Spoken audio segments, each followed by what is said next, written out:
یا پھر تیسرا معنی مقام رب کا، مقام بمعنی قیام، اللہ کے سامنے کھڑا ہونا قیامت کے دن حساب و کتاب کے لیے.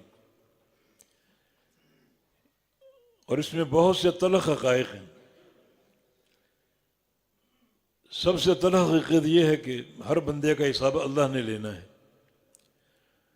جو کوئی چیز بھولنے والا نہیں ہے اور نہ کوئی چیز اس سے اوجھل ہے. ما منکم من احد الا سیکلمہ ربہ ولیس بینہ وبینہ ترجمان. تم میں سے ہر شخص سے اللہ تعالیٰ نے کلام کرنا ہے، اور کلام اس طرح کرنا ہے کہ اللہ اور بندے کے درمیان کوئی ترجمان نہیں ہوگا، براہ راست باتیں ہوں گی. اس وقت بندہ دائیں بائیں جھانکے گا، کوئی حمایتی مل جائے، کوئی مددگار مل جائے.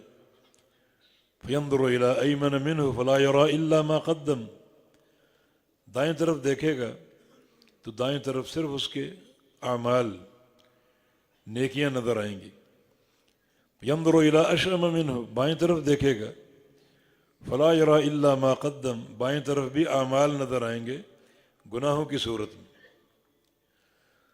ینظر الی ما بین یدیہ، پھر اپنے سامنے دیکھے گا فلا یری الا نار جہنم، سامنے جہنم کی آگ دیکھے گا.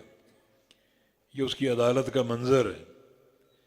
دائیں اور بائیں اعمال ہوں گے اور سامنے جہنم کی آگ ہوگی، اور اللہ تعالیٰ باتیں کرے گا اور سوال کرے گا، براہ راست باتیں کرے گا، کوئی ترجمان نہیں ہوگا.